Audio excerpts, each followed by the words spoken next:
Thank you, moderator. It is inarguable that trade has a key role to play in the development and structural transformation of countries. In particular, tariffs and customs duties from trade have historically played an important role in bolstering national budgets, especially while countries are developing.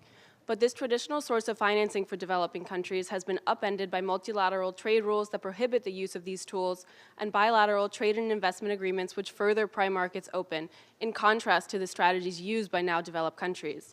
More recently, tariffs have come into the spotlight as unilateral coercive measures, which has showcased the structural vulnerabilities of developing countries.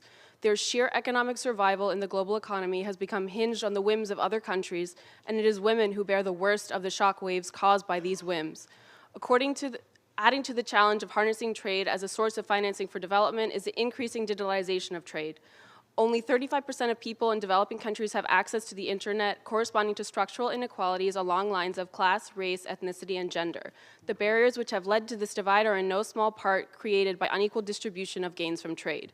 The repeated renewal of the WTO e-commerce moratorium has cost developing countries an estimated $48 billion in tariff revenue and least developed countries an estimated $8 billion. The international trade regime has a history of undermining the policy space of developing countries on many issues in addition to digital ones, including through the ISDS mechanism. Trade has played a key role in the formation and exacerbation of the climate crisis, and today is one of the main obstacles to ecological and climate action. There are attempts by developed countries to unilaterally impose sustainability standards on developing countries on the one hand, and on the other to use trade to ensure their own access to critical minerals in developing countries.